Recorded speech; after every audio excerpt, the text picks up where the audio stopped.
Hi மக்களே, இன்றைக்கி நம்ம முருங்கைக்காய் பொரியல் செய்ய போகிறோம். முருங்கைக்காய் பொரியல் எப்படி செய்யறதுன்னு வாங்க பார்க்கலாம். அடுப்பில் பாத்திரம் வச்சாச்சு. நம்ம இப்போ ஆயில் சேர்த்திக்கலாம். கடுகு பொரிஞ்சிருச்சுங்க. வரமிளகாய் சேர்த்திக்கலாம். சின்ன வெங்காயம், கடலைப்பருப்பு தாளிப்புக்கு, கருவேப்பிலை சேர்த்திக்கலாங்க.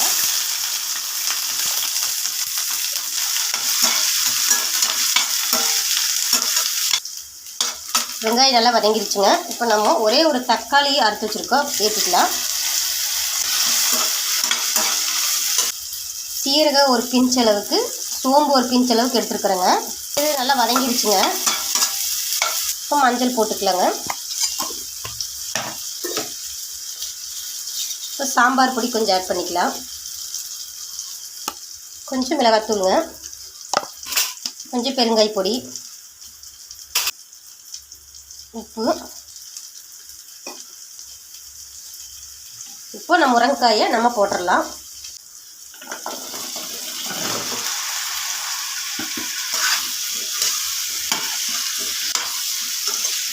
இப்போ நம்ம தண்ணி சேர்த்திக்கலாங்க.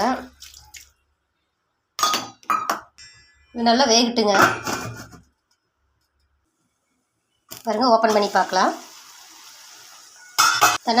தண்ணி நல்லா வத்திருச்சுங்க.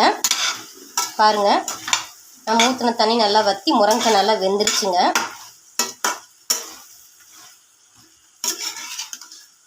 பண்ணிக்கோங்க. தேங்காய் நிறைய சேர்க்கணும் இல்லை, கொஞ்சம் லைட்டாக சேர்த்துனா போதும், கொஞ்சமாக. இப்போ முருங்கைக்காய் பொரியல் ரெடி ஆயிடுச்சுங்க. இதே மாதிரி நீங்களும் செஞ்சு ட்ரை பண்ணி பாருங்கள், நல்லாயிருக்கும்.